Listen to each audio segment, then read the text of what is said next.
नमस्कार दोस्तों, देखो मैं पूरा हिस्ट्री को मैं फिर से शुरू कर रहा हूँ।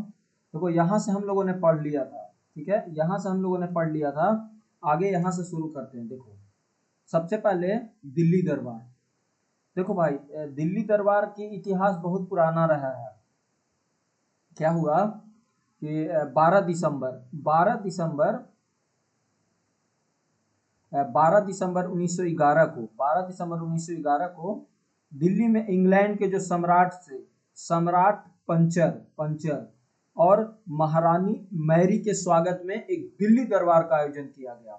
उस समय भारत का जो वाइसराय था वो लॉर्ड हार्डिंग था। लॉर्ड हार्डिंग, बहुत बड़ा बड़ा होर्डिंग लगाया गया था और किया गया था इसका दिल्ली दरबार। देखो इस आयोजन में 1905 में जो बंगाल विभाजन हुआ ना, उसको पहले रद्द किया गया। बोला भाई इसको रद्द करो। देखो जनता जो थे ना वो पूरी तरीका से आक्रोश थे, तो उनको भावनाओं को सही करने के लिए ये दिल्ली दरबार को रद्द किया गया, ठीक है, रद्द किया गया। और साथ ही साथ कलकत्ता की जगह दिल्ली को भारत की राजधानी घोषित किया गया। ये दिल्ली दरबार में घोषित किया गया था। और बंगाल विभाजन को रद्द करने के उपरांत उड़ीसा और बिहार को बंगाल से पृथक कर दिया गया, ठीक है, बंगाल से पृथक कर दिया गया। और जो असम है ना, असम में सिलहट को मिलाकर एक पृथक प्रांत का गठन किया गया, ठीक है।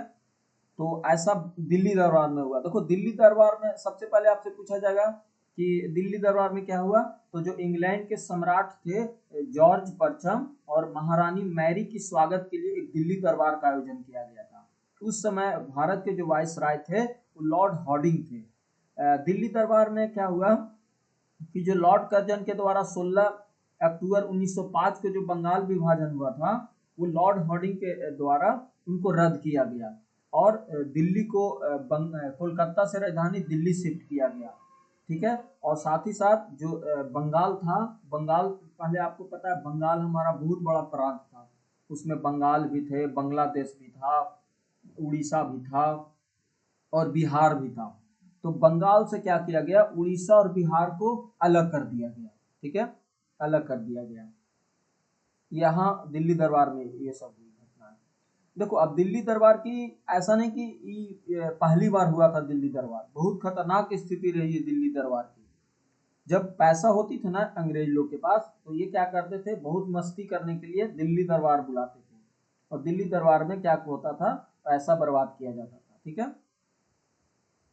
तो दिल्ली दरबार हमारे देश में, अगर हम जिसमें अंग्रेज गुलाम था, तो 3 बार दिल्ली दरबार किया गया। बार बार दिल्ली दरबार करते थे और मस्ती करते थे। देखो प्रथम दिल्ली दरबार की अगर हम बात करें, प्रथम दिल्ली दरबार की, तो ये लॉर्ड लिटन के कार्यकाल में हुआ था। आपको पता है लॉर्ड लिटन ही एक ऐसा हरामी व्यक्ति था जो 1878 में वर्नाकुलर प्रेस एक्ट लाया था, यही लाया था, यही दड़ यही लाया था। तो सन 1877 में प्रथम दिल्ली दरबार का आयोजन किया गया। इसमें इंग्लैंड के जो महारानी विक्टोरिया थी वो भारत की समांगरी घोषित किए, साथ साथ ही इन्हें केसर हिंद की उपाधि दी गई। और उस समय दक्षिण भारत में पता है भयंकर अकाल पड़ा था, जिसे हजारों व्यक्ति अपनी जान से हाथ धोना पड़ा। और दूसरी ओर लॉर्ड लिटन इस दरबार को बेमुसार पैसा बर्बाद किए थे। जो पहला दिल्ली दरबार था वो 1877 में हुआ था। उस समय लॉर्ड लिटन के कार्यकाल चल रहा था। उद्देश्य क्या था कि जो महारानी विक्टोरिया थी ना, वो भारत को कैसर हिंद की उपाधि दी जाए, मतलब इंस्पायर ऑफ इंडिया। वाह रे वाह। मुख्य बात ये थी कि यह पहला दिल्ली दरबार था। भारत के जो विभिन्न राजाओं और रियासतें को शासक को यहाँ बुलाया गया था, मुजरा करवाना था। साथ ही साथ दरबार में ब्रिटिश जो सत्ता की शक्ति और गौरव दिखाने की कोशिश की, किसको, राजाओं और रियासतों को। लेकिन पता है इसी समय भीषण अकाल पड़ा था जिसे जनता बहुत परेशान थी और बहुत सारा पैसा बर्बाद किया गया था। तो ये आलोचना का शिकार होना पड़ा, क्योंकि भाई एक तरफ संकट से घिरा हुआ है हमारे आम पब्लिक और आज तुम पैसा बर्बाद कर रहे हो। फिर द्वितीय दिल्ली दरबार हुआ जो लॉर्ड कर्जन के कार्यकाल में हुआ था। कब हुआ था, 1903 में, बंगाल विभाजन से कुछ पहले। जैसे होता है ना कि कोई बड़ा काम करने जा रहे हैं उससे पहले पार्टी करते हैं, तो ये यही किया था। इन्होंने दिल्ली दरबार, दूसरी दिल्ली दरबार लगाया था। दिल्ली दरबार का आयोजन किया गया था और इस आयोजन पर पता है पहले से ही कई भारतीय धन की बरकती तो ऑलरेडी हो चुकी थी। इसी के अंतर्गत इंग्लैंड के जो सम्राट थे, अवधी सम्राट आए थे, एडवर्ड समतम को ताजपोशी की घोषणा की गई थी और इसका उद्देश्य था ब्रिटिश सरकार की शक्तियों का प्रदर्शन करना था, जिसका कोई नतीजा नहीं निकला। मतलब ना लॉर्ड कर्जन के कार्यकाल में हुआ था। इसका उद्देश्य क्या था, जो किंग एडवर्ड सत्यम थे ना, उसकी ब्रिटिश सम्राट की घोषणा करना था। और ये भी दिल्ली दरबार पता है बड़ा धूमधाम से आयोजित किया गया था। ब्रिटिश सत्ता की पावर दिखाना था और पब्लिक को दिखाना था कि हम बहुत बड़ी पावर है। और इसमें भी जानते हो ना, जो भी शासक थे ना उनको इनविटेशंस दिया गया था, आइए हमारा मुजरा देखिए। और जो भी भारत के शासकों थे उनको भी आमंत्रित किया गया था। लेकिन पता है कोई खास इसकी परिणाम नहीं निकल सका। क्यों? क्योंकि केवल ब्रिटिश ताकत को दिखाने का एक बड़ा तरीका था, समझ रहे हो। फिर आया द्वितीय दिल्ली दरबार। ये लॉर्ड हॉर्डिंग के कार्यकाल में 1911 में द्वितीय दिल्ली दरबार का आयोजन किया गया था। इस अवसर पर इंग्लैंड के जो सम्राट थे ना, जॉर्ज पंचम और महारानी मैरी का भारत आगमन हुआ था। देखो जो दिल्ली तीसरी दिल्ली दरबार था वो लॉर्ड हॉर्डिंग के कार्यकाल में हुआ था। इसमें जो राजा थे ना जॉर्ज पंचम और रानी जो थी मैरी, इनका आगमन हुआ था भारत में। सबसे महत्वपूर्ण दिल्ली दरबार था क्योंकि इसी दरबार में क्या किया गया, भारत की राजधानी जो थी ना कलकत्ता से दिल्ली को ट्रांसफर किया गया और जो बंगाल विभाजन किया था कर्जन ने, इसको रद्द किया गया। और सबसे बड़ी बात है कि बंगाल से उड़ीसा उड़ीसा और बिहार को अलग किया गया। मतलब एक प्रांत में था, दोनों एक ही प्रांत में था। बिहार से इसको अलग कर दिया, सॉरी बंगाल से इसको अलग कर दिया गया। ठीक है, बंगाल से इसको अलग कर दिया गया। तो यह दरबार मानो ना तो भारत के इतिहास में बहुत बड़ा साबित हुआ ना, क्योंकि आप समझ ही रहे हो कि यहाँ पे क्या क्या किया गया घटना। ठीक है, तो इस तरह से दिल्ली दरबार की पूरी इतिहास हम लोगों ने पढ़ लिया। ठीक है, आगे चलते हैं। देखो अब क्या हुआ, दिल्ली दरबार दिल्ली दरबार में हम लोगों ने इतना पढ़ा। अब देखो इसी समय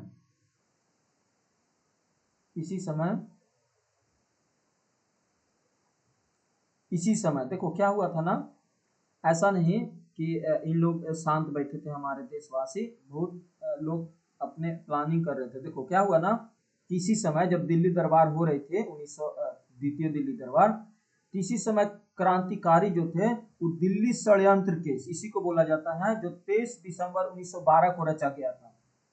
दिल्ली षड्यंत्र रचा गया था। क्यों रचा गया था, इसकी कारण है। तो दिल्ली दरबार लगना था 1911 में। कौन आया था, जॉर्ज पंचम और उसकी पत्नी आई थी मैरी, पूरी धूमधाम के साथ यहाँ इंडिया आए थे। लेकिन जो इन लोग थे ना, इन लोग को पसंद नहीं आया, बोला यहाँ तो मस्ती करने आता है, मैं तुमको सिखाता हूँ। तो क्या हुआ ना, उसी समय जो वाइसराय लॉर्ड हॉर्डिंग थे, लॉर्ड हॉर्डिंग थे, इस समय अपने परिवार के साथ समारोह में भाग लेने के लिए दिल्ली में प्रवेश कर रहे थे। उसी समय क्या हुआ ना, चांदनी चौक, आप जानते हो सभी दिल्ली में चांदनी चौक है, उसके जुलूस में बम फेंक दिया गया, जिसमें पता है लॉर्ड हॉर्डिंग घायल हो गया और उसकी कार को रास बिहारी बोस और जिसको सचिंद्र नाथ सैन्हाल के नेतृत्व में बसंत बिस्वास, अमीर चंद, अवध बिहारी, बाल मुकुट ने अंजाम दिया। इसके बाद इन चारों को दिल्ली षड्यंत्र के केस चलाया गया और केस के तहत इन्हें फांसी दे दी गई। देखो दिल्ली षड्यंत्र केस क्या होती है समझते हैं। दिल्ली षड्यंत्र केस जो था वो 23 दिसंबर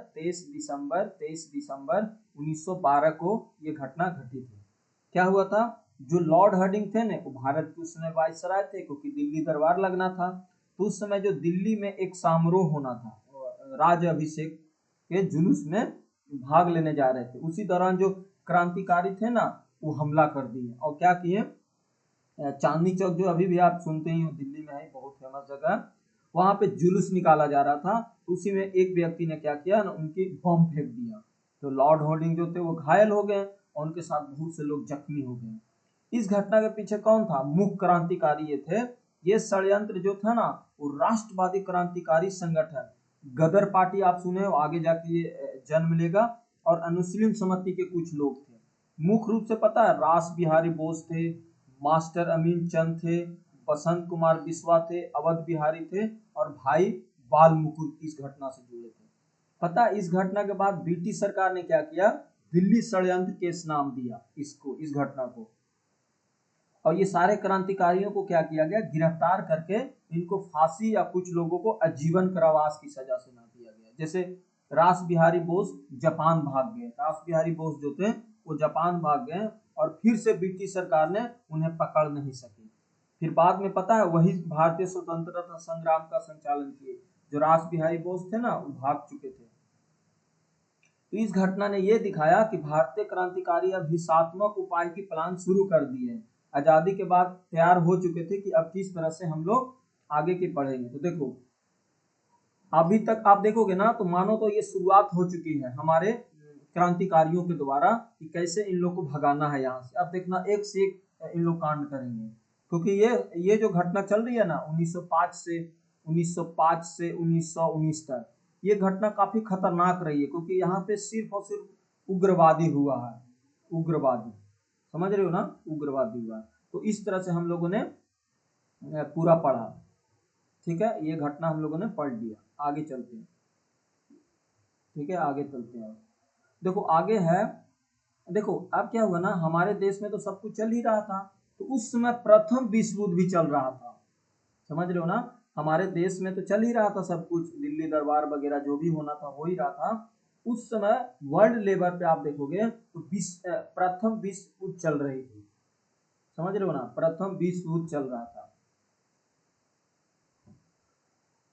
समझ रहे हो, प्रथम विश्व युद्ध उसी समय चल रही थी।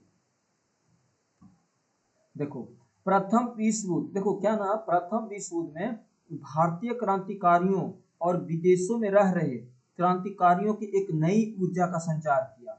भारत में क्रांतिकारियों ने प्रथम विश्व युद्ध को एक शुभ संकेत मानते हुए भारत को ब्रिटिश मुक्त कराने के उद्देश्य से ब्रिटेन के शत्रु और जर्मनी और तुर्की से आर्थिक सैन्य सहायता प्राप्त करने का प्रयास किया।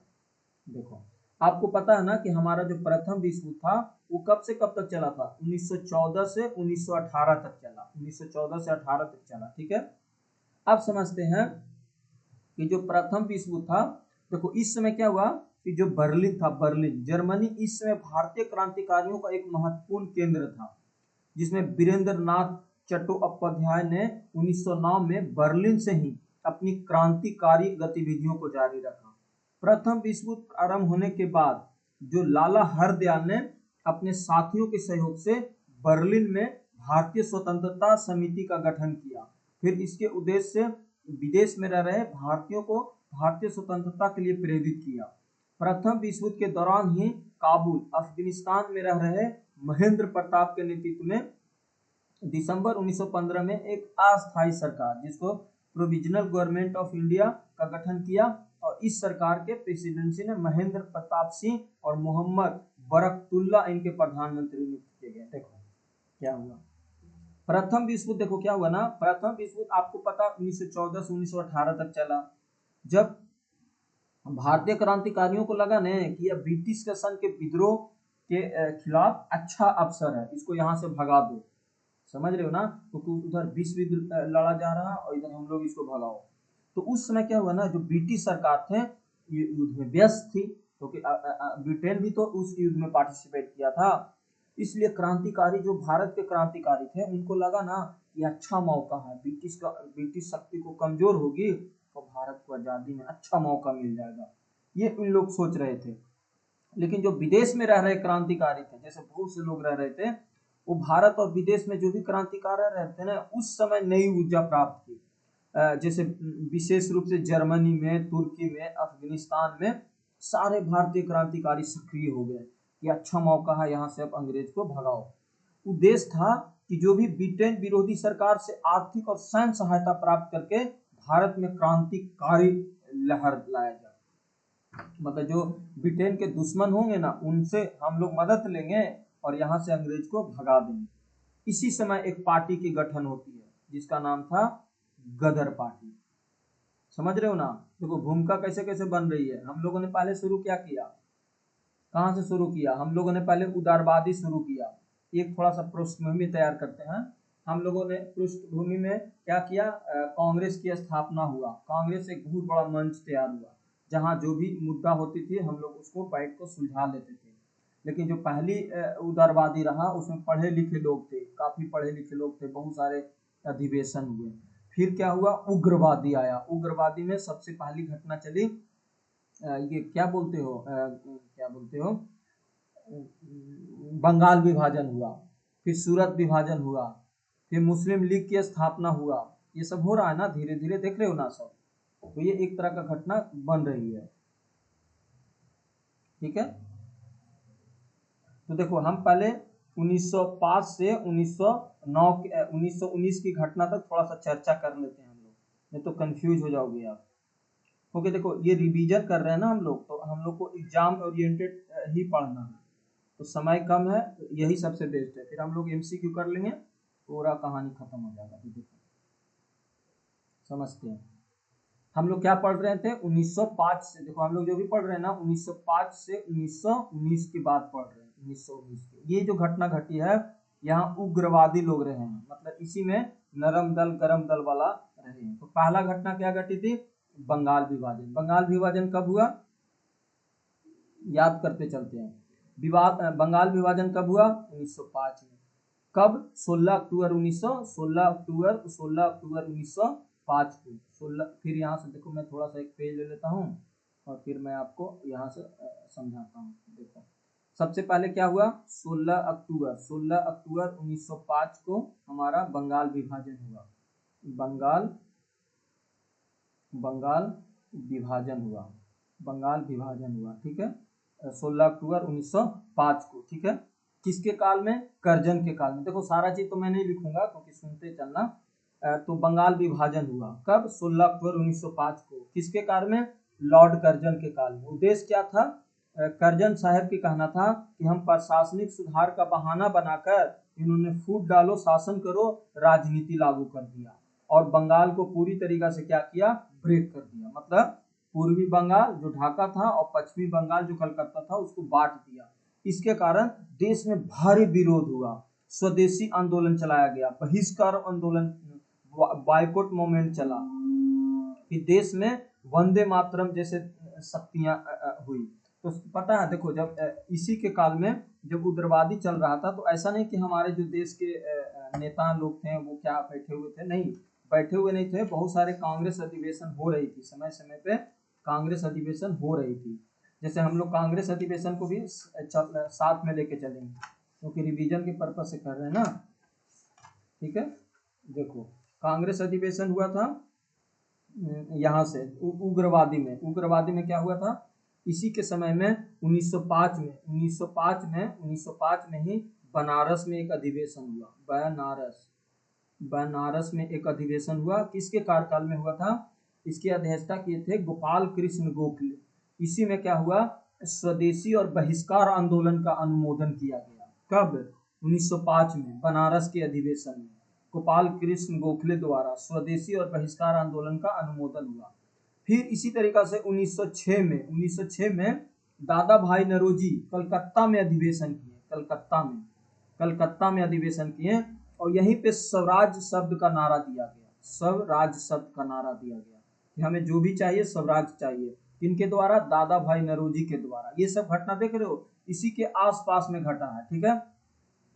फिर क्या हुआ ना कि 1907 में सूरत अधिवेशन हो गया। सूरत में क्या हुआ ना, कांग्रेस जो थी वो बट गई।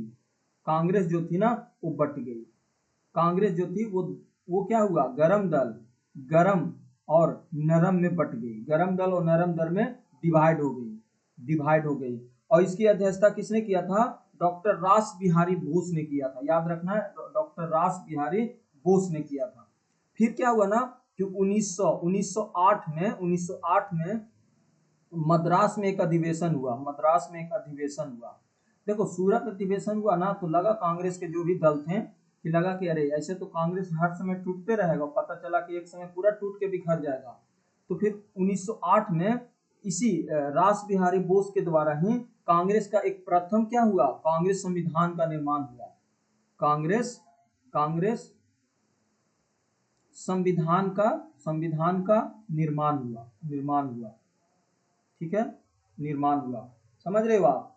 तो देखो बंगाल विभाजन 16 अक्टूबर 1905 को हुआ, किसके द्वारा? कर्जन के द्वारा।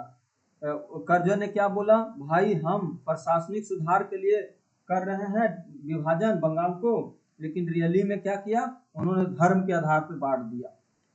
इसी के करने के लिए 1905 में बनारस अधिवेशन हुआ, जिसकी गोपाल कृष्ण गोखले जी अध्यक्षता किए थे। क्या इसका विशेषता क्या थी? कि स्वदेशी और बहिष्कार आंदोलन का अनुमोदन हुआ था। फिर 1906 में कलकत्ता में अधिवेशन हुआ, जो दादा भाई नौरोजी जो किए थे वो स्वराज के लेके किए थे कि हमको स्वराज चाहिए। पहली बार स्वराज शब्द का प्रयोग किया गया था। फिर क्या हुआ? 1907 में कांग्रेस अधिवेशन हुआ, जिसका सूरत में हुआ कांग्रेस अधिवेशन। यहाँ पे नरम दल और गरम दल टूट गए रास बिहारी बोस के कारण। रास बिहारी बोस नहीं, घोष, डॉक्टर रास बिहारी घोष के कारण। फिर देखो जब कांग्रेस का अधिवेशन हुआ, कांग्रेस ब्रेक हुआ, तो कांग्रेस को लगा कि अरे ये तो हर बार ऐसे आपस में लड़ते रहेंगे और टूटते रहेगा कांग्रेस। तो 1908 में मद्रास में एक अधिवेशन हुआ, उसी की अध्यक्षता में डॉक्टर रास बिहारी घोष की अध्यक्षता में, और यहाँ पे कांग्रेस संविधान का एक निर्माण बनाया गया। मतलब कांग्रेस संविधान बनाया गया, पूरा कांग्रेस के जो भी रूल रेगुलेशंस थी ना उसको बनाया गया। अब देखो ये सब तो हम लोग कर रहे थे, लेकिन पता है 30 दिसंबर 1906 को एक मुस्लिम लीग की स्थापना किया गया।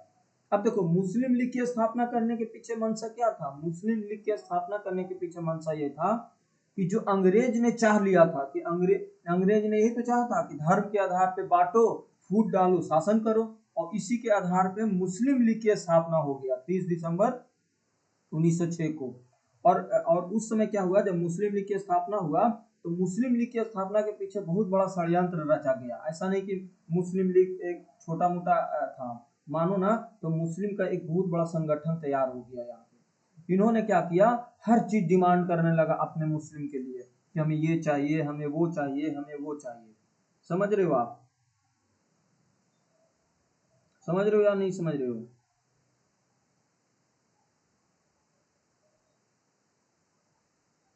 समझ रहे हो कि नहीं समझ रहे हो जी? ठीक है, तो 30 दिसंबर 1906 को ढाका में मुस्लिम लीग की स्थापना हुआ। ठीक है, यहाँ तक क्लियर है? तो ये सब घटना हम लोग को देखते आ रहे हो, घटते जा रही है आसपास में। 30 दिसंबर 1906 को हुआ। इसकी संस्थापक कौन था? आगा खां था, और नवाब सलीम-उल्लाह खां था। इसका मुख्य उद्देश्य क्या था? कि मुसलमानों को राजनीतिक, धार्मिक और सामाजिक सुरक्षा रक्षा करना। और पता है ये पता है जब आपको पता होगा 1909 में क्या हुआ था? एक एक्ट आया था, मार्लो मिंटो था ना, उसी में ना मुसलमानों के लिए अलग से निर्वाचन की व्यवस्था किया गया था। तो ये इसी का पृष्ठभूमि तैयार हो गया था। जब बंगाल विभाजन हुआ, हिंदू मुस्लिम एकता के नाम पे दरार हुआ, फिर मुस्लिम लीग की स्थापना हुआ। फिर जानते हो 1909 में इन्हीं लोग ने क्या किया? एक नए तरीके से मुस्लिम के लिए अलग से निर्वाचक मंडल का व्यवस्था कर दिया 1909 में, जिसको मार्लो मिंटो सुधार कहा गया। तो ये सब क्या है? ये सब बहुत बड़ा तो षड्यंत्र ही तो रचा जा रहा है। समझ रहे हो? ये हो गया। देखो ये हम लोग कर रहे हैं, ये मुसलमान कर रहा, अंग्रेज देखो क्या कर रहा है। अंग्रेज लोग साला बहुत कुछ कर रहा। अंग्रेज लोग जो थे, एक 1903 में दिल्ली दरबार लगाया। कौन? लॉर्ड लिटन के कार में लगा था। लॉर्ड लिटन के कार में दिल्ली दरबार लगाया गया था, जो महारानी विक्टोरिया को समाधि दिया गया था। समाधि नहीं, कुछ ही होता, वो दिया गया था विक्टोरिया को। फिर पता 1903 में लॉर्ड लिटन के कार में, समझ में आ रहा? लॉर्ड लिटन के कार में दिल्ली दरबार लगाया गया था। तो दिल्ली दरबार ये लग गया। फिर 1911 में दिल्ली दरबार लगा। ऐसा नहीं कि दिल्ली दरबार नहीं लगा था, आप देखोगे ना तो प्रथम तरीका से दिल्ली दरबार लगा था। पहला सॉरी ये दूसरा दिल्ली दरबार था। दूसरा दिल्ली दरबार था। तीसरा दिल्ली दरबार क्या था? 1877 में दिल्ली दरबार लगा था, 1877 में। और तीसरा दिल्ली दरबार लगा 1911 में। 1911 में ही दिल्ली दरबार जो लगा, उसके तहत क्या किया गया? जो राजधानी कोलकाता थी उसको ट्रांसफर करके दिल्ली किया गया, और जो बंगाल विभाजन हुआ था उसको रद्द किया गया। और जो बंगाल से उड़ीसा और बिहार को अलग किया गया। कब? 1912 में। ये भी ध्यान रखना, 1912 में बंगाल से बिहार और उड़ीसा को अलग किया गया। ये सब घटनाएं एक साथ देखो घट रही, सब उग्र में चल रहा है, उग्र में। यहाँ पे बहुत मार काट होने वाला है, आगे आगे देखना बहुत मार काट होगा। फिर गांधी जी आएंगे ना तो दिमाग को थोड़ा संतुलन करेंगे, फिर होगा। ठीक है, तो ये सब बातें यहाँ पे हुई। यहाँ तक हम लोगों ने पढ़ लिया था। अब देखो ऐसा नहीं कि ये सब हम लोग पढ़े थे तो इसमें देखो अब क्या हुआ जब दिल्ली दरबार लगा। अब देखो इसी में हम लोग करते हैं। देखो कहाँ हाँ हाँ, देखो इसी में देखो ये सब घटना कहाँ चल रही थी, ये हम लोग कर रहे हैं, ये अंग्रेज लोग का काम है, ये मुस्लिम लोग का काम है, पता है। इसी समय 1914 में, 1914 से 18 में द्वितीय विश्व युद्ध चल रहा था। इसी के कार्यकाल में जब हमारे देश में उग्र सेशन चल रहा था, तो इसी टाइम पीरियड में वर्ल्ड लेवल पे प्रथम विश्व युद्ध लड़ाया जा रहा था। प्रथम विश्व युद्ध लड़ रहे थे। अब प्रश्न होता है ना कि प्रथम विश्व युद्ध लड़ रहे थे तो इसमें हमारे देश को क्या नजर आया? अरे भाई बहुत बड़ा नजर आया। आप सोचो ना, उस समय जब प्रथम विश्व युद्ध हो रहा था तो अंग्रेज लोग थे ना, वो प्रथम विश्व युद्ध में बिजी थे। तो जो हमारे राष्ट्रकारी क्रांतिकारी नेता जिनके अंदर खून के उबाल था, तो उनको लगा ना कि अरे ये अच्छा मौका है, अंग्रेज तो उधर भिड़े हुए हैं, बिजी है, साला इन लोग को यहाँ से भगाओ। ये था। तो प्रथम विश्व युद्ध का कार्यकाल क्या था? 1914 से 1918 तक चला था। आपको पता है ना कि जो देखो फिर से हम लोग एक बार इसके देखो लिंक कर लो ना तो सादा समझ में आएगा। जब प्रथम विश्व युद्ध हुआ 1914 से 1918 जब हुआ, इसी के कार्यकाल में, तो पता है यहाँ पे दो गुट से लड़ाई चल रही थी ना, दो गुट से लड़ाई हो रही थी। एक में क्या था? फ्रांस था, ब्रिटेन था, रसिया था, और दूसरे देश में जर्मनी, ऑस्ट्रिया और तुर्की था। उस समय क्या था ना, ब्रिटिश शासन के अधीन था, क्योंकि अंग्रेज भारत को पूरी तरीका से गुलाम किए हुए थे, और भारत को भी युद्ध में ब्रिटेन की ओर से हिस्सा लेना पड़ा, मजबूरी में लेना पड़ा। समझो यहाँ पे क्या हुआ। प्रथम विश्व युद्ध की क्या हुआ मतलब समझते हैं इसको, क्योंकि ये जो है ना प्रथम विश्व युद्ध, ये समझते हैं कि ऐसा क्यों हुआ था।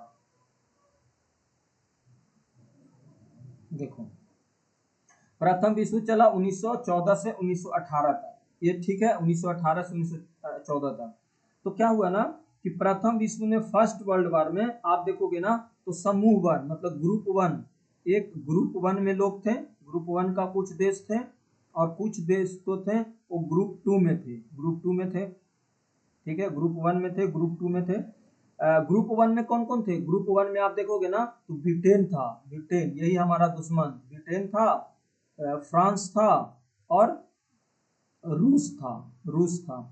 और जो ब्रिटेन टू में था वो जर्मनी था, फिर था ऑस्ट्रिया, और कौन था? तुर्की था। ये ग्रुप टू में था। अब देखो उस समय क्या हुआ ना, उस समय जिस समय ये युद्ध लड़ रहे थे, उस समय आप देखोगे ना तो हमारा इंडिया क्या था? गुलाम था। किसके विरुद्ध? अंग्रेज के विरुद्ध गुलाम था। अंग्रेज हमारे देश को पूरी तरीका से गुलाम करके रखे हुए थे। तो उस समय क्या हुआ ना, ब्रिटिश रूल चल रहा था हमारे देश में। मान लो ये इंडिया है तो इंडिया में ब्रिटिश रूल चल रही थी।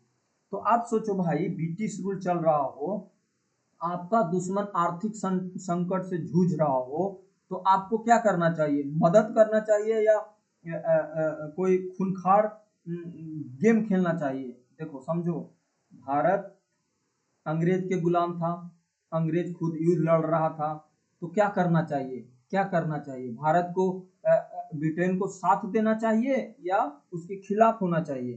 तो पता है ना, भारत को ब्रिटेन के युद्ध में शामिल होना पड़ गया मजबूरी में। क्यों होगा शामिल होना पड़ा? क्योंकि ब्रिटेन ने भारत से बहुत सारे सैनिक, पैसा, खाद्य सामग्री, लगभग 13 लाख भारतीय सैनिक जो ब्रिटिश सेना में भर्ती किए गए। बाद सोच लो, गुलाम को भी गुलाम बनाया गया। मतलब ब्रिटेन ने भारत से सैनिक, पैसा, खाद्य सामग्री और लगभग 13 लाख भारतीय सैनिक जो थे वो ब्रिटिश सेना में भर्ती किए गए, और भारत से खाद्यान्न, कपड़ा, धातु, पैसा यूरोप भेजा गया। अब सोचो कि जिस देश में सब कुछ था भारत की जनता पर बहुत पड़ा, महंगाई बढ़ गई, बेरोजगारी बढ़ गया, किसान और मजदूर की हालत पंचर हो गई।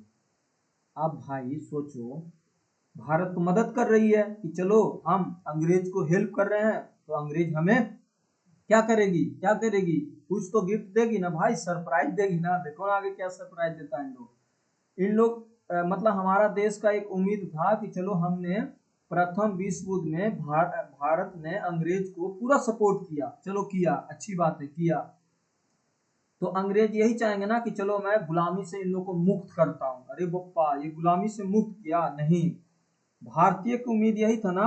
तो भारतीय नेताओं ने सोचा कि अगर हम ब्रिटिश सरकार की मदद करेंगे तो युद्ध के बाद, आफ्टर युद्ध, सेल्फ गवर्नमेंट या आजादी का कुछ तो अधिकार हमें मिलेगा। ये ना चाह रहा था हमारे नेताओं लोग, क्योंकि जो कांग्रेस थे और मुस्लिम लीग दोनों के बीच में ब्रिटिश सरकार का साथ दिया था। देखो उस समय कांग्रेस ने भी इस युद्ध में पार्टिसिपेट किया था, साथ दिया था, और मुस्लिम लीग जान ही रहे हो पैदा लिया था तो वो भी कर लिया था।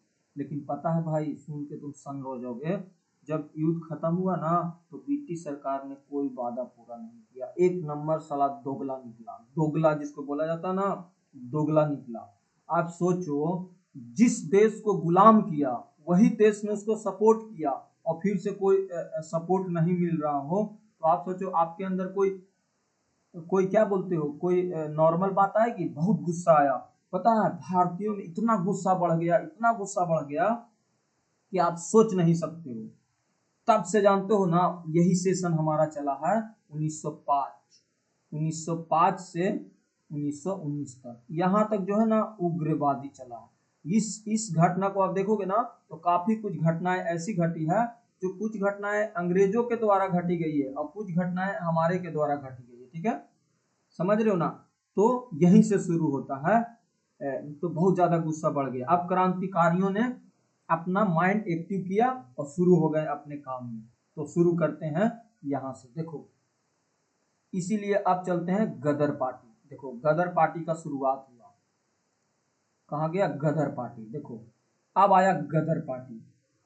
ठीक है, तो 1913 में ही गदर पार्टी को घटना हो गई थी, क्योंकि युद्ध तो चला 1914 से 18, लेकिन बीच में गदर पार्टी की स्थापना हो गई थी। देखो गदर पार्टी का क्या काम था। 1 नवंबर 2013 को अमेरिका के कैलिफोर्निया के सैन फ्रांसिस्को नगर में लाला हरदयाल द्वारा गदर पार्टी की स्थापना की गई। किसके द्वारा, पूछा जाएगा कि गदर पार्टी की स्थापना कब की गई थी, तो ये किया गया था 1913 में। किसने किया था, लाला हरदयाल ने। कहाँ किया था, तो ये किया था कैलिफोर्निया में, कैलिफोर्निया के सैन फ्रांसिस्को नगर में, यहाँ किया गया था। सैन फ्रांसिस्को ही पार्टी का मुख्य कार्यालय था, मतलब जहां किया गया था ना, कैलिफोर्निया जानते हो अमेरिका में पड़ती है, वहां के जो सैन फ्रांसिस्को नगर है वहीं पे इसकी स्थापना किया गया था। किसके द्वारा, लाला हरदयाल के द्वारा। और इसका मुख्यालय भी, जो हेड क्वार्टर होती है, वहीं बनाया गया था। इस पार्टी के जो अन्य मुख्य नेता रामचंद्र, बरकतुल्ला, रामदासपुरी, सोहन सिंह भाकना, करतार सिंह, सरबा भाई, परमानंद, भगवत सिंह, पंडित काशीराम सब थे। ठीक है, समझ रहे हो ना? अब देखो ये क्या हुआ। गदर मतलब एक साप्ताहिक पत्रिका थी, इस पार्टी की मुख्य पत्रिका थी। 1 नवंबर 2013 को पत्रिका का पहला अंक उर्दू में प्रकाशित हुआ और आगे चलकर ये अन्य भाषाओं में भी प्रकाशित किया गया। गदर पार्टी पराधीन भारत को अंग्रेज से स्वतंत्रता कराने के उद्देश्य से बना एक क्रांतिकारी संघ था। गदर का शाब्दिक अर्थ होता है विद्रोह, सीधा ही विद्रोह। इसके कार्यकर्ताओं ने मुख्यतः पंजाब के किसान और भूतपूर्व सैनिक थे, जो रोजगार की तलाश में कनाडा और अमेरिका के विभिन्न भागों में बसे हुए थे। गदर पार्टी अन्य संस्थाओं से भिन्न थी, क्योंकि इन्हें स्वतंत्रता प्राप्ति के लिए गुरिल्ला युद्ध प्राप्ति का भी प्रयोग किया। समझ रहे हो ना? तो गदर पार्टी, यहाँ जो गदर पार्टी थी वो हमारे देश में पार्टी नहीं बनी थी, वो विदेश में बनी हुई पार्टी थी, लेकिन इसका मंशा था कि हम अंग्रेज से मुक्त हों, हमारा जो अंग्रेज जो गुलाम किए हुए ना, इनका मुक्ति हो। तो पूछा जाएगा कि गदर पार्टी की स्थापना कब हुई थी, 1913 में। किसने किया था? लाला हरदयाल ने। कहाँ पे इसकी स्थापना हुई थी? कैलिफोर्निया के सैन फ्रांसिस्को नगर में। किसने किया था? लाला हरदयाल ने। ठीक है, तो देखो जो अमेरिका और कनाडा में बसे गदर पार्टी ही बनाई थी ना, इसमें प्रमुख नेता कौन कौन थे? लाला हरदयाल था, सोहन सिंह था, सोहन सिंह भाकना, रामचंद्र। फिर पता 19 फिर आगे इन्होंने क्या किया? आगे बहुत सारे काम इन्होंने किया। ठीक है, देखो ये सब काम चल ही रहा।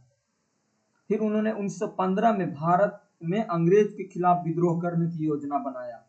ठीक है, लेकिन जो ब्रिटिश सरकार ने इसकी खबर लग गई कि अरे इन लोग तो अब बहुत भयंकर युद्ध करने वाला है, तो इनको क्या किया गया? लाहौर साजिश के तहत फंसा दिया गया। तो देखो आगे पढ़ते हैं, तो यहाँ तक समझ में आ गया होगा। जो लिंक करके पढ़ना ही पड़ेगा, बिना लिंक करके नहीं पढ़ोगे तो मजा नहीं आएगा और कंफ्यूज रहोगे आप। ठीक है, तो देखो अब आती है 1913 में तो गदर पार्टी की स्थापना हो चुकी है। अब आते हैं, देखो थोड़ा सा और समझ लेते हैं। इसी से मैं जानता हूँ, ऐसा नहीं कि 1915 में एक और था जो काबुल की अस्थाई सरकार थी ना, अस्थाई सरकार, जो 1915 में महेंद्र प्रताप सिंह और मौलाना बरकतुल ने काबुल में भी एक अस्थाई सरकार, अस्थाई भारतीय सरकार बनाया गया था, जो क्या करता था ना, जर्मनी, तुर्की, अफगानिस्तान से मदद, भारत को अंग्रेज से आजाद कराना इनका मंशा था। ठीक है, तो बहुत सारे बातें थी। और आपको पता है कि दिल्ली दरबार 1912 में जो हुआ था, वो भी एक तरह का बहुत बड़ी घटना थी। ठीक है, तो और जानते हो ना, युद्ध का भी इस्तेमाल किया गया। तो देख रहे हो ना, जब 1914 से 18 हमारा देश में चला, तो समझ ही रहे हो ना कि भारत को भी तो इसमें यूज किया गया। अब देखो है कामा, ये क्या थी, इसको समझते हैं।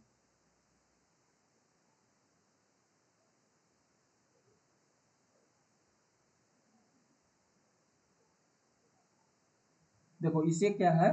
कामागाटू प्रकरण 1914 में, कामागाटू प्रकरण 1914, कामागाटू प्रकरण 1914। देखो ये क्या था समझते हैं। कह रहा है कि कामा, देखो ये पूछता है, कामागाटू प्रकरण कनाडा में भारतीयों के प्रवेश से संबंधित था। कनाडा सरकार ने ऐसे भारतीयों को अपने यहाँ प्रवेश वर्जित कर दिया था जो सीधे भारत से नहीं आए थे। भारतीय मूल के जो व्यापारी थे, इनका नाम था गुर्दुदंत सिंह ने कामागाटा नामक एक जापानी हवाई जहाज के किराए लेकर दक्षिण पूर्वी एशियाई के करीब 373 यात्रियों को बैठाकर बैरकपुर की ओर प्रस्थान किया, ताकि वे लोग वहां जाकर स्वतंत्रता सुखमय जीवन व्यतीत करें और बाद में भारतीय स्वतंत्रता संग्राम का हिस्सा बन सके। इनका यही काम था। लेकिन देखो क्या हुआ, जो कामागाटू जहाज था, जो जो कामागाटा मारू जहाज थे, वो बैरकपुर पहुंचने से पूर्व ही कनाडा सरकार ने प्रवेश पर प्रतिबंध लगा दिया और बैरकपुर तट पर पुलिस की घेरेबंदी होने से जहाज पर नीचे उतर न सके। कनाडा में जो यात्री थे, वो लड़ाई लड़ने हेतु हुसैन हसीब, बलवंत सिंह, सोहन लाल पाठक की अगुवाई में शोर कमेटी की गठन की हुआ, जिसकी चंदा एकत्र कर यात्रियों के लिए कानूनी लड़ाई की योजना बनाई। अमेरिका में रह रहे भारतीय जैसे भगवान सिंह, बरकतुल्ला, रामचंद्र, सोहन सिंह यात्रियों ने समर्थन आंदोलन चलाया और कनाडा सरकार के सख्त रवैये के कारण कामागाटू जहाज को बैरकपुर की थल सीमा को छोड़ना पड़ा और अंग्रेजों ने जहाज से सीधे कलकत्ता लाने का आदेश दे दिया। ठीक है, आदेश दे दिया। अब देखो क्या होती है, जब दे दिया तो क्या हुआ कि कामागाटू जहाज के कलकत्ता पहुंचते ही कुछ यात्रियों और पुलिस के बीच झड़प हुई। लगभग 18 यात्री मारे गए और शेष यात्री को जेल में डाल दिया गया। इस आंदोलन में ज्यादातर नेता कार्यकर्ता सिख थे। इसके बावजूद भी इस आंदोलन का चरित्र स्वरूप धर्मनिरपेक्ष बना रहा। इस आंदोलन का महत्वपूर्ण उपलब्धि यही रही कि क्रांतिकारियों ने अंतर्राष्ट्रीय दृष्टिकोण से अपनाने को प्रेरित किया। समझ रहे हो ना, बहुत बड़ी घटनाएं थी। यह घटना पता है, कनाडा में जो भारतीयों प्रवेश से जुड़ी हुई मसला था, जो उसमें थे ना ब्रिटिश शासन के जो भी अधीन था, कनाडा भी ब्रिटिश शासन के ही हिस्सा था उस समय। फिर भी जो सरकार थी ना कनाडा की, वो अपने देश में आने और बसने की अनुमति नहीं देती थी। मतलब नस्ल भेद का मानव उदाहरण था ये। समझ में आ गया, तो कनाडा का हो गया। देखो इसी समय क्या हुआ था, इसी समय इंडिया हाउस हुआ था। इंडिया हाउस की देखो बात करते हैं। देखो इंडिया हाउस की स्थापना किया गया था। देखो इसमें है श्यामा माच वर्मा 1857 से 1905 में London Indian home rule society की स्थापना किया था। देखो हमारे देश में होम रूल इंडियन की सोसाइटी हुई है, लेकिन लंदन में इंडियन होम रूल सोसाइटी की स्थापना किया गया था। किसके द्वारा? श्यामा माजी कृष्ण वर्मा के द्वारा।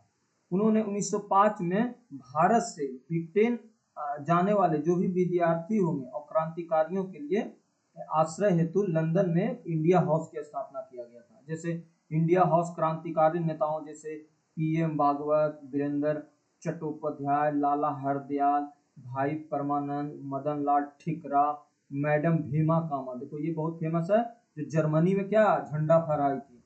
फिर हो गया वीर सावरकर। अरे बप्पा, वीर सावरकर के बारे में हमेशा शिकायत आता है कि ये अंग्रेज की गुलामी खटते थे। फिर है आश्चर्य नीति और निर्माण के अड्डा बन गया। इंडिया हाउस के जो सदस्य थे जैसे मदन लाल ठिकरा 1909 में ये लंदन में बिरजन अर्जन वाली की हत्या कर दी। तत्पश्चात मदन लाल को गिरफ्तार कर लंदन में ही फांसी दे दी गई। और मासिक पत्रिका द इंडियन सोशलिस्ट के संपादक जो थे श्यामा जी कृष्ण वर्मा को जन्म गुजरात के मांडवी कस्बे कच्छ में हुआ था, और ये बॉम्बे आर्य समाज के प्रथम अध्यक्ष चुने गए थे। इसकी मृत्यु भी 1930 में स्विट्जरलैंड के जिनेवा में हो गई थी। तो एक तरह से देखा जाए ना तो इंडिया हाउस भी बनाया गया था। किसके लिए? हमारे देश के जो भी यहाँ के क्रांतिकारी होंगे और जो स्टूडेंट होंगे वहाँ उनको आश्रय दिया जाएगा, इसके लिए बनाया गया था। ठीक है, तो ऐसा नहीं कि हमारे देश के लोग कुछ नहीं कर रहे थे, बहुत कुछ कर रहे थे। देख रहे हो कितनी सारी घटनाएं एक साथ घटती है। तो ये समझ में आ गया। अब चलते हैं आगे।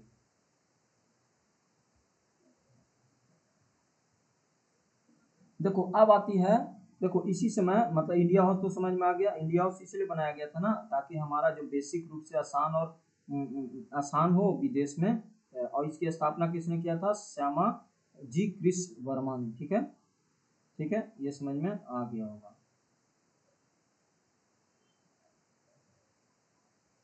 अब देखो आगे आते हैं सबसे इम्पोर्टेंट, होम रूल आंदोलन। देखो होम रूल आंदोलन क्या था? होम रूल आंदोलन ये समझते हैं।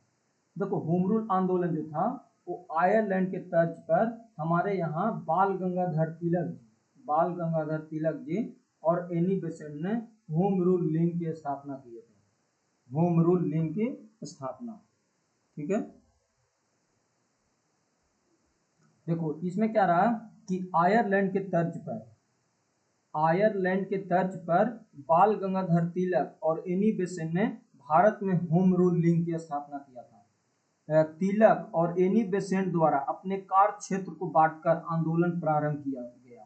इन लोगों ने अपने तरीका से अपने सूझबूझ से इन्होंने एक होम रूल लीग की स्थापना किया। इस आंदोलन के दौरान ही तिलक ने नारा दिया था कि स्वराज मेरा जन्म सिद्ध अधिकार है, मैं इसे लेकर रहूंगा। अप्रैल 1916 में तिलक ने बेलगांव में हुए प्रांतीय सम्मेलन में एक होम रूल लीग का गठन की घोषणा की और पुणे में तिलक के द्वारा होम रूल आंदोलन प्रारंभ किया गया। इस कार्य क्षेत्र में कर्नाटक, महाराष्ट्र, मुंबई प्रांत सब और ब्रार थी। समझ रहे हो?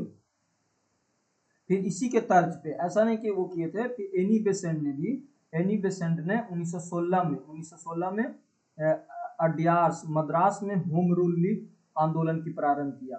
तिलक के कार्य क्षेत्र के अलावा शेष भारत में श्रीमती एनी बेसेंट कार्यरत रही। इसी आंदोलन में मुख्य सहयोगी जो थे वो जॉर्ज ऑर्डविल, सीपी रामास्वामी अय्यर, बीपी वाडिया थे।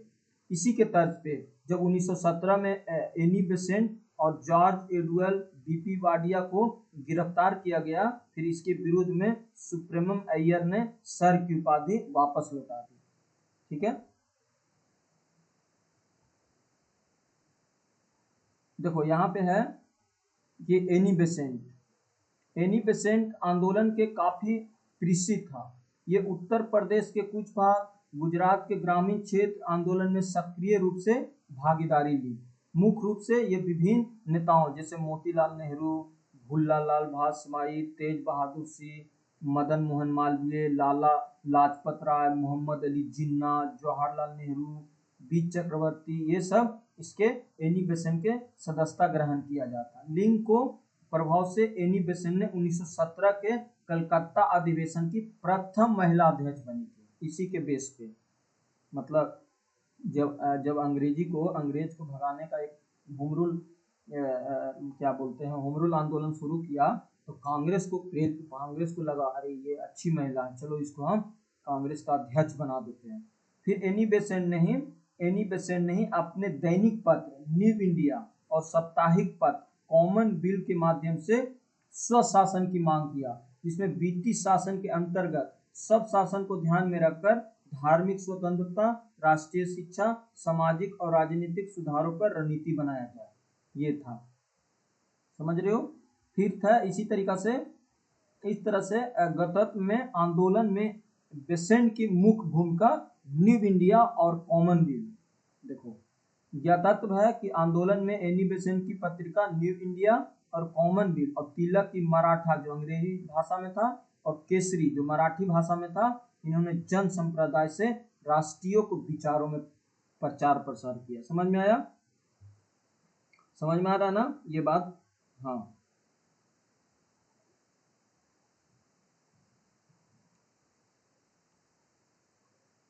यहाँ तक क्लियर है।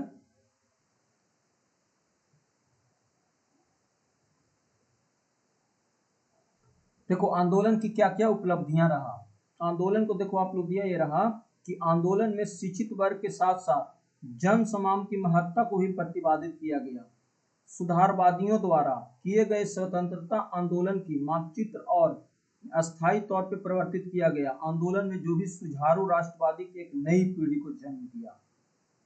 और 1917 के जो मॉन्टेगू घोषणा पत्र में उत्तरदायी सरकार का वादा किया गया, एक रिस्पॉन्सिबल सरकार का। और 1919 के जो मॉन्टेगू चेम्सफोर्ड सुधार हुआ था, काफी हद तक होम रूल आंदोलन का ही परिणाम था, क्योंकि 1909 के बाद 1919 ही तो आया था मॉन्टेगू चेम्सफोर्ड सुधार अधिनियम लाया था अंग्रेज ने। तो यहाँ तक क्लियर हो गया होगा, ठीक है।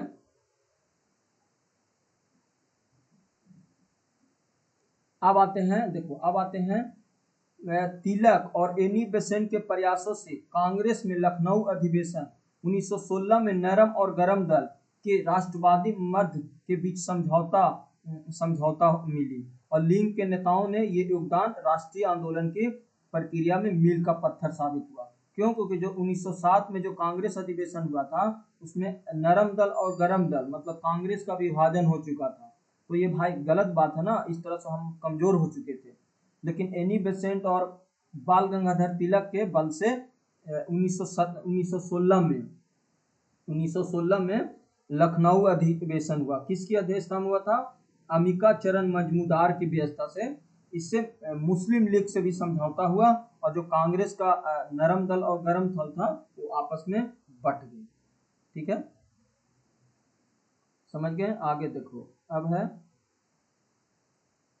है संगठनात्मक दृष्टिकोण से देखा। और इस आंदोलन में पहली बार भारतीय आंदोलन की अस्थायी कमेटी को महत्व प्रतिस्थापित किया और पूर्व स्वदेशी दोनों सिर्फ बंगाल के ही स्थानीय कमेटी द्वारा स्थापित किए गए।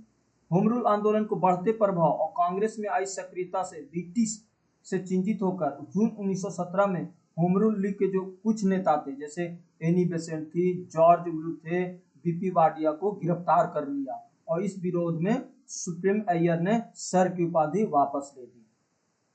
होम रूल लीग आंदोलन ने भारतीय स्वतंत्रता आंदोलन को एक नई दिशा और आयाम दिया। शुरुआत हो चुकी है ना, चलो ना, बंगाल जो कांग्रेस का अधिवेशन में टूटा था वो भी टूट चुकी है, तो अच्छी मैसेज आ रही है। इसी तरीका से लखनऊ समझौता हुआ। देखो 1916 में लखनऊ में कांग्रेस अधिवेशन हुआ जिसकी अध्यक्षता अमिका चरण मजमूदार ने किया। और इस सम्मेलन में क्या क्या महत्वपूर्ण रहा था, देखो क्या क्या महत्वपूर्ण था, इसको समझते हैं। ये बहुत पूछा जाता है एग्जाम में। देखो इनमें क्या हुआ कि पहला उग्रवादी के जो 9 वर्ष के उपरांत जो कांग्रेस की वापसी हुई थी 1907 के जो सूरत अधिवेशन में ब्रेक हुए थे, वो फिर से निष्कासित किया गया था। उनको दूसरा जो कांग्रेस और मुस्लिम लीग के बीच ऐतिहासिक लखनऊ समझौता हुआ। समझ रहे हो ना, क्योंकि मुस्लिम लीग का गठन भी हो चुका है। ठीक है, साथ ही साथ जो लिंग है क्या बोलते हो, लिंग कांग्रेस परस्पर सहयोग, संवैधानिक सुधार योजना बनाने और गत्यंतर डालने के सहमत हो गए और संयुक्त योजना में लखनऊ समझौता कांग्रेस लिंग की योजना बना दिया गया। कांग्रेस ने मुस्लिम लीग की जो सांप्रदायिक निर्वाचन की जो मंडल मांग ली थी ना, जो 1909 में इसको पारित भी किया गया, वो स्वीकार कर लिया गया। और लखनऊ समझौता के अंतर्गत 19वीं सम्मेलन ब्रिटिश सरकार और भारत के जो अभिलंब स्वशासन प्रदान करने, प्रांतीय परिषदों की भारतीय संख्या बढ़ाने और अधिक से अधिक प्रदान के वायसराय कार्यकारिणी परिषद को आधे से ज्यादा सदस्यों को शामिल करने की मांग की गई। और इस तरह से कांग्रेस और मुस्लिम लीग की निकटता असहयोग आंदोलन को स्थगित से बनी रही। असहयोग आंदोलन के स्थगन के साथ ही लखनऊ समझौता भंग हो गया और मदन मोहन मालवीय कांग्रेस लीग के मध्य में इस समझौता का विरोध किया था। देखो अब समझते हैं इसमें क्या हुआ था। देखो आप इसको समझते हैं कि ऐसा क्यों हुआ था। देखो ऐसा तो नहीं ना कि जब देखो क्या हुआ, हमारे पास क्या क्या हुआ, 1905, 1906, 1907, फिर 1908, समझते हैं इसको भी ध्यान में रख के पढ़ते हैं ना। फिर 1908, फिर देखो 1911, 1911, फिर हुआ 1915, फिर हुआ 1915, फिर आया 1916, 1916, फिर आया 1917 और फिर आया 1918, ठीक है, और फिर आया 1920, ठीक है। देखो समझते हैं यहाँ से 1905 में क्या हुआ। 1905 में जब बंगाल विभाजन हुआ तो बनारस में गोपाल कृष्ण गोखले के द्वारा स्वदेशी और बहिष्कार आंदोलन का अनुमोदन किया गया। 1905 में बंगाल में बनारस में किसके द्वारा, ये गोपाल कृष्ण गोखले के द्वारा। फिर 1906 में क्या हुआ, कलकत्ता में एक अधिवेशन किया गया दादा भाई नौरोजी के द्वारा, जो पहली बार स्वराज शब्द का प्रयोग किया गया। फिर 1907 में क्या हुआ, कांग्रेस का विभाजन हुआ जिसमें 2 दल आपस में बट गए। इसकी अध्यक्षता डॉक्टर रास बिहारी घोष किए थे। फिर 1908 में क्या हुआ, जब देखा गया कि ये तो ऐसे कांग्रेस हर बार टूटते रहेगा, तो संविधान का निर्माण किया गया। 1908 में कांग्रेस के संविधान का निर्माण हुआ और इसकी अध्यक्षता भी डॉक्टर रास बिहारी घोष ने किए थे। फिर 1911 में क्या हुआ, 1911 में पता है कलकत्ता में यह अधिवेशन हुआ था डॉक्टर बिशन नारायण धर के द्वारा, और पहली बार यही जन गण मन गाया गया था 1911 में। फिर आया 1916, तो 1916 में पता है लखनऊ अधिवेशन हुआ जिसकी अध्यक्षता अम्बिका चरण मजमूदार ने किया था, और मुस्लिम लीग से समझौता हुआ जिसको लखनऊ समझौता भी आप कह सकते हो। फिर इसी के बेस पे 1917 में क्या हुआ, एनी बेसेंट साहब जी कांग्रेस की अध्यक्षता की, कहाँ, लखनऊ में, और इसकी प्रथम महिला अध्यक्ष थी, फिर पता 1918 में ही 1918 में क्या हुआ, हसन इनाम के द्वारा फिर से कांग्रेस विभाजन हो गया, कांग्रेस टूट गया फिर से, ठीक है, फिर से टूट गया। और फिर 1920 में क्या हुआ ना, कलकत्ता में लाला लाजपत राय के द्वारा कांग्रेस का संविधान में कुछ चेंजिंग किया गया। ये सब घटनाएं घटी, लेकिन क्या बोलते हो, ये हमारा क्या बोलते हो, ये अरे ये क्या बोलते हो जी, होम रूल लीग की स्थापना भी तो हुआ था इसी समय। होम रूल लीग की स्थापना कब हो गया था, होम रूल लीग की स्थापना 1916 में हो गया था, 1916 में। रहे थे?